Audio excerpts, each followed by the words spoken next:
Thanks very much. Excited to have Garrett with us and talk about community building online. And we'll kick it over to Garrett now. You've got the reins. Awesome. Thanks, Spencer. Let me share my screen and we will jump into this. So, okay, I got to give a little bit of a precursor here. I may have gotten carried away with some of these, cartoons and memes today a little bit in this. So just forgive me when it comes to that. This one I thought was pretty funny though, because it's so true when it comes to marketing. You see me looking off to my side over here. I just have my second screen up so I can see all your faces, but it's so true when it comes to marketing, and especially in an early stage startup. And really what it comes down to is trust. And that's what a community is really all about. And so today I want to talk just for the 15 minutes or so that we have about how to build an online community to help fuel your marketing and really build trust.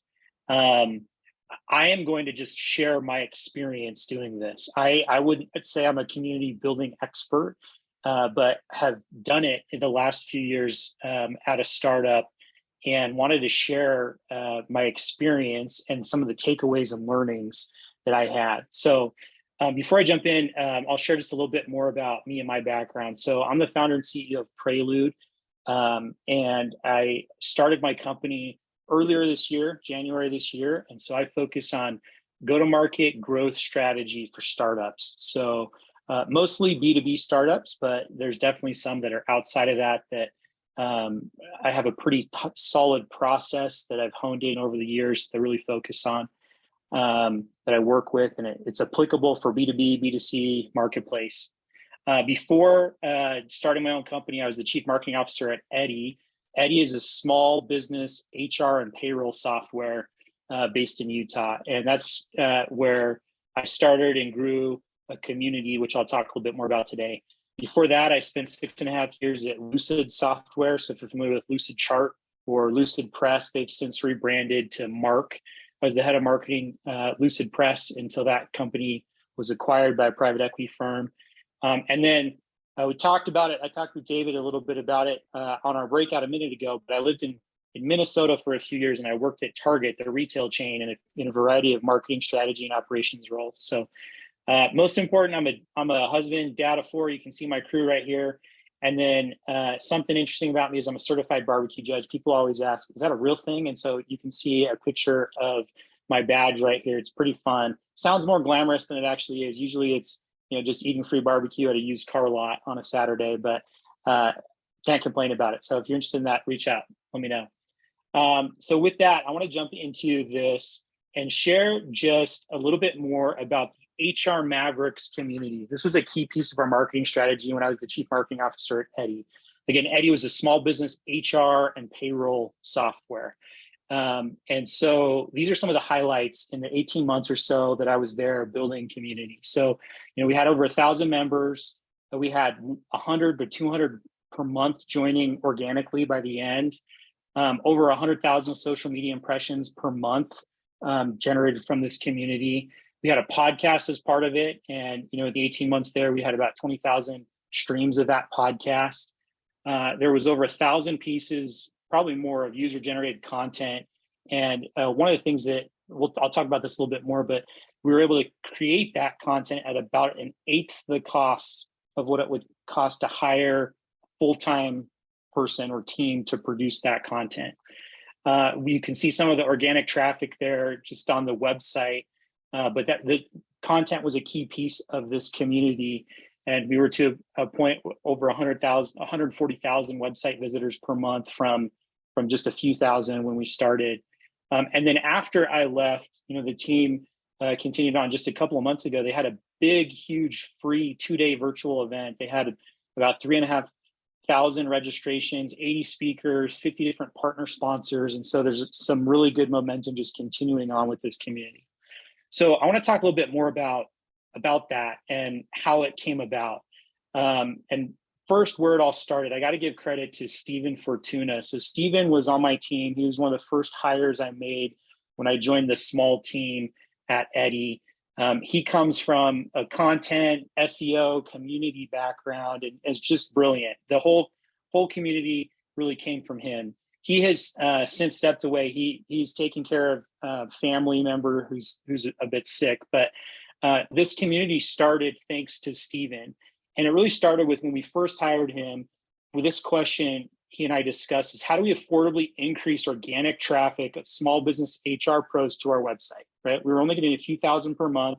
We had solid software at the time, but we wanted to really grow this community of small business HR pros. And Stephen had this awesome idea that wasn't community first. His idea was let's create the world's largest free online encyclopedia of HR, right? So it's a big undertaking. It's a big project, but he did a lot of research and found, hey, we could do this. There's an opportunity here to go about this. And so we did it. Eventually, and this still exists on the Eddy website today. It's the HR encyclopedia. There's more and more articles being added to it, but this was really the foundation of where we started, which eventually evolved into community. And so this was the V1 model. It was really about a content factory that we built. And so the model was really, let's find HR students or professionals or consultants who focus on HR. Let's let them pick their own topics. And this was really driven by our own keyword research. So lots of different keyword opportunities out there in an established category like HR, right? And so we had a big list they could go through and pick, which ones they wanted. We gave them lots of direction, coaching, and encouragement. You can see a screenshot here of just one of the content briefs that we put together. It was pretty in-depth, right? To help them know exactly what to do, because a lot of these people weren't professional writers. They were professional HR people. And so we gave them a lot of structure and encouragement, and then helped them with some freelance copy editors to really clean up the articles they were writing. And then we'd reward them with gift cards, with swag, with publicity promoting a lot of the stuff that they did, and just with those altruistic feelings, right, that they were giving back. So here's an example of, for everyone who wrote, we had a page on the website that was their own member bio page, had a link to their LinkedIn page, all the different pieces of content that they're creating. So again, you can imagine for some of these small business HR consultants, especially, this was key for them to help grow their business. It became a really, really strong piece of what we were doing.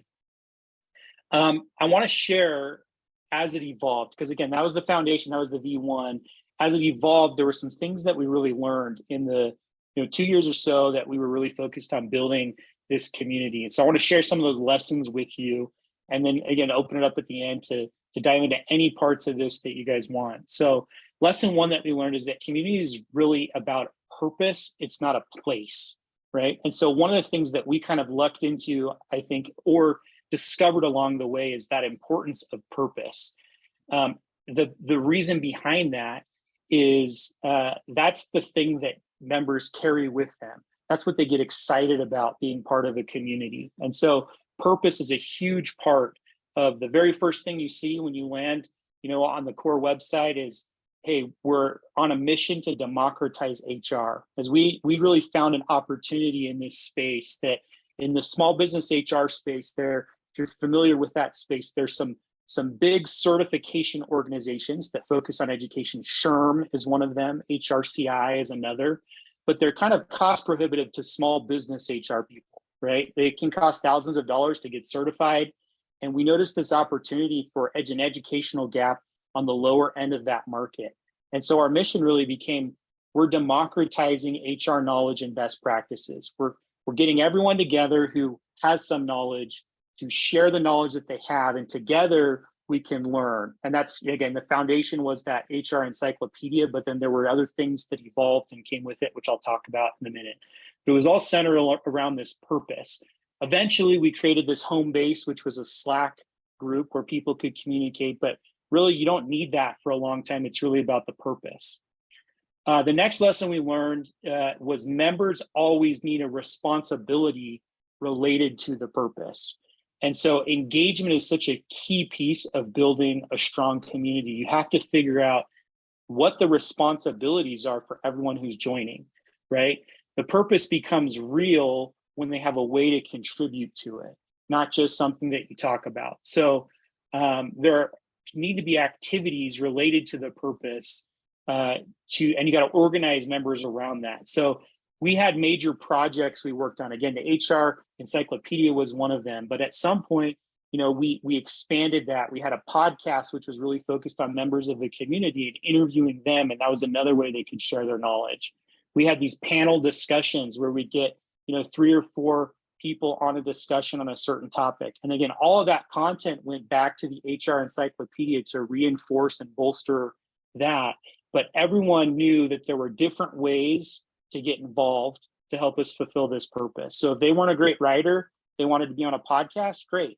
If they didn't want to be on a podcast, but wanted to be on a panel discussion, awesome. If they wanted to chime in our Slack group and help answer questions that people had, great.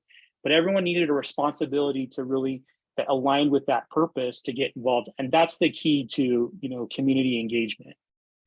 The next lesson we really learned is it's kind of 2-part. The first is about celebration. And the next part is this principle that 1 + 1 = 3 when building a community. So ideally, if you're doing things right when building a community, like what you're creating should add up to more than the sum of its parts. But a key piece along the way there is making sure that you pause and you celebrate the different milestones together. So, here's some examples. Again, we reinvested our marketing budget that would have been spent on full-time or freelance copywriters to create all the content, and because we were getting free or cheap or affordable content, I should say, from the community members, we reinvested that budget into things like swag, right?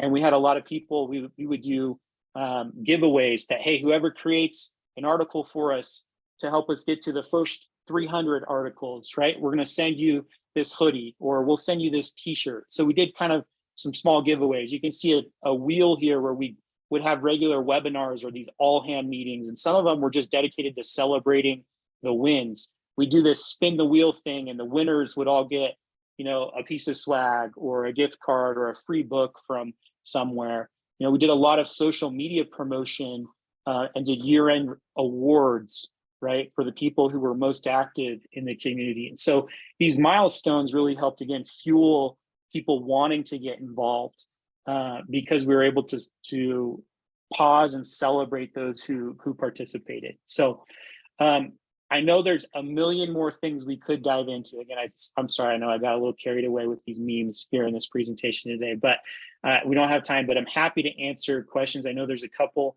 of questions that have come in here.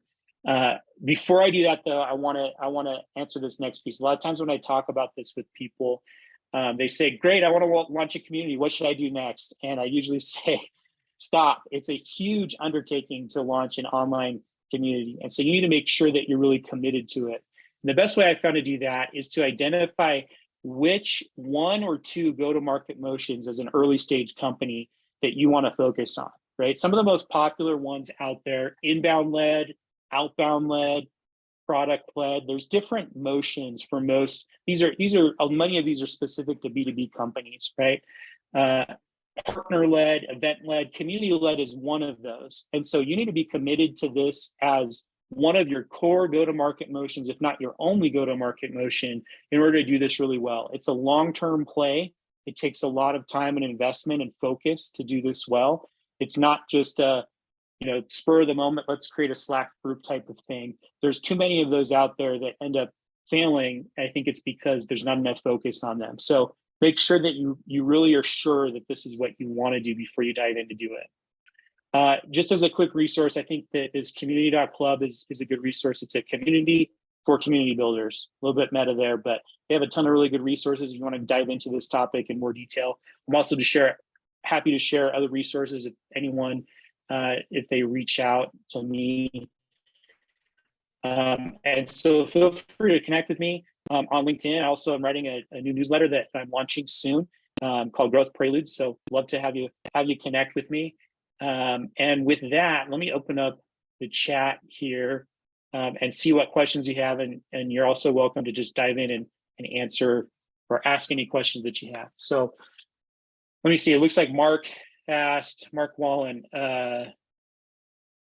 what types of resources does it take to build a community like this? Internal team members, budget, etc. Mark, so for us, we were able to build that community. Like I said, it took time, but we were able to build that community starting with myself, Steven, who I talked about, who was kind of a content strategy SEO guy, and then one other full-time marketing employee who had a background in graphic design, videography, and web design and development. So that was our core team when we started. We ended up bringing on one other full-time copywriter editor on our team, but that was it. I mean, in the 2 years that I was there, that was our entire team. Again, then we had a couple of freelancers who helped us with that process, some good copy editors and whatnot. So it wasn't a lot to get started, but it meant that everyone needed to focus most, if not all of their time on this initiative of this go-to-market motion of community, right? So Mark, feel free to chime in if you have other follow-up questions on that. Mark, it looks like you had another question on community building for pre-revenue and pre-product market fit startups. I think that this can be a key and a really successful motion for pre-revenue or pre-product market fit startups. It can help you hone in on your product market fit. Often you can treat community as another product, right? So if you start with community as your first product, there's actually some good examples out there of some companies in the last few years, and I'm blanking on some of the names right off the top of my head, but I can find them and send them to you. But there's some examples of companies who started community first before they started product. And the reason why they did that is the community helped them hone in on the type of product that they needed, and then they launched product after that. So it can definitely be a key piece of early stage strategy. Let's see. Brittany had a question about, curious your thoughts on launching an online community within industries where members notoriously have their hands very full, like higher ed. Brittany, that's a great question. I think it's key to understand the type of community and the value you're going to add for whichever industry or whoever your audience is. So, there are communities out there with like this one, right? This is a form of a community where we get together, for this Midday Connect. I'm sure many of you have your hands very full, but if it provides value for you and you know the value that it's going to provide, it's easier to get involved there. So I think it can definitely work in places like higher ed. The key is just to hone in on which value you're going to provide for the community. Parker Smith said, this takes a lot of investment focus. How can you piggyback on the community and events of other larger companies in your space? I think that's a great idea. In fact, again, there's lots of different components of community, right? It can be something pretty broad. I talked about how a podcast was part of our community at some point. A lot of times people, instead of starting their own podcast, I encourage them to join in and be guests on other podcasts, right? That's a great way to kind of get started. And I think that in a similar way, you can piggyback and get involved in other communities that are in your space, especially if they're early or mid-stage communities. They always need help in growing their community. And so if your mission of your company really aligns and your audience really aligns with their mission and their community, there's plenty of ways to piggyback and get involved without launching your own community. I think that's a great idea. Let's see. Next question was, what are solid indications that an early stage startup should invest into building a community? I think I'm going to go back to that previous slide that I showed you, this one about go-to-market motion. So it's key to understand what your 1 to 2 go-to-market motions are for an early stage startup. So a lot of what I do is I work as a consultant now with early stage startups to help them. This is part of what we do, is we identify, how to grow before you just start, throwing channels at the wall to see what sticks. You really hone in on what should you be testing and learning. And so it really comes down to this.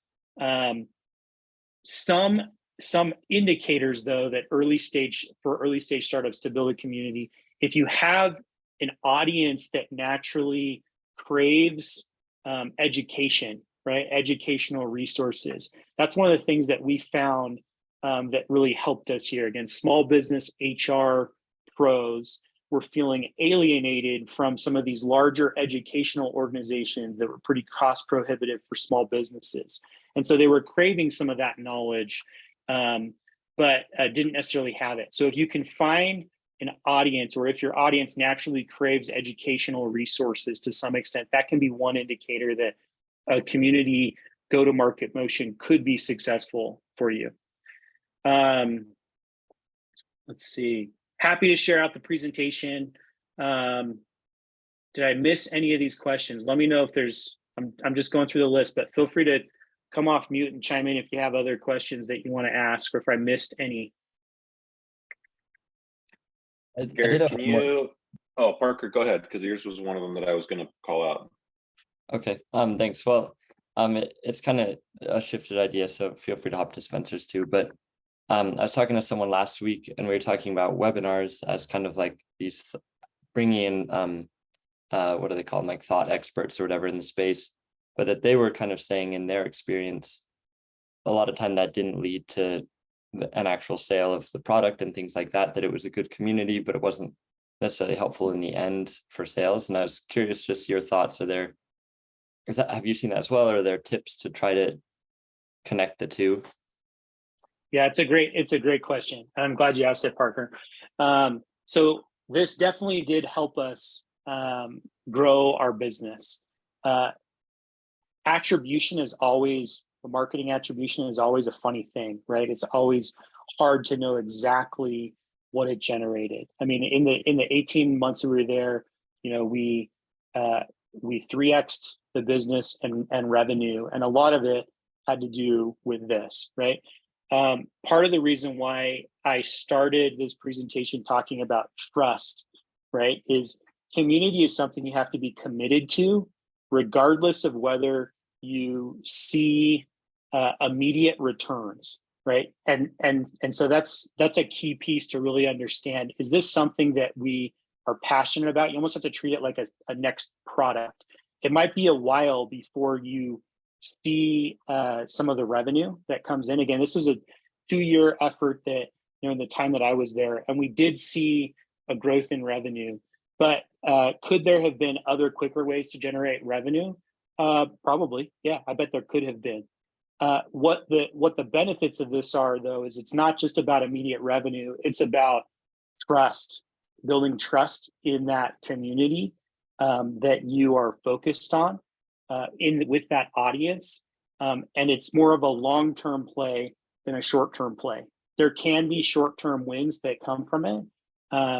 But I would say you got to be pretty committed to this for a few years and building trust and adding value for it to work really well. So did I answer your question, Parker? Yeah, for sure. Thank you. Rob. Who else had a question? Was it Spencer? Was that you?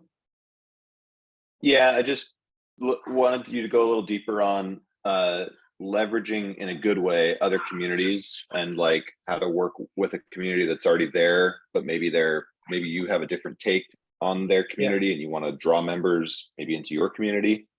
Yeah, it's a great question. So let me give you an example. So again, this for this community that we built, HR Mavericks. Again, we were a software company building a community for small business HR pros.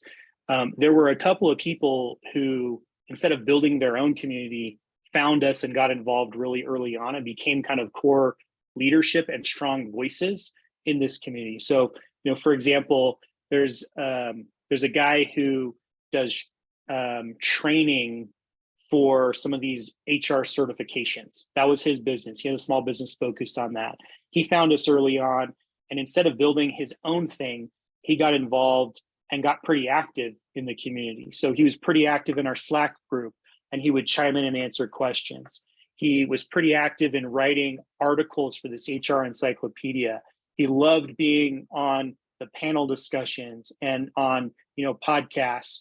And so what he found is that we had very similar audiences, but we had complementary or different services that we provided, right? And so it made sense for him to join up. And for us, building the community, it's amazing when you have people who want to be involved and help you build this thing around this central mission. So what I'd recommend, I guess, is find the other communities that are out there, right, who have a mission that you believe in that aligns with your business, but is, not necessarily a competing service, and look for opportunities to get involved and reach out to them and ask what else you can do, because there always are there's more work to be done than hands to do it in any community. So I think most community managers love having that happen. So to answer your question, Spencer.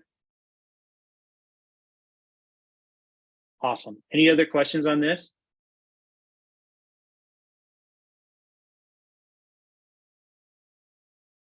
Okay. Well, feel free to reach out if you have follow-up questions. Again, you can go to my website, connect me on LinkedIn. I'd love to connect, and happy to just, chat about this or anything else, especially related to building early stage startups. So that's what I love doing. So with that, I think we'll turn it back over. Thanks so much, Garrett. Thanks everyone for coming over and spending some time with us today, and especially for the questions. That was awesome. So we'll see you all next week. Thanks for coming. Thanks, Garrett.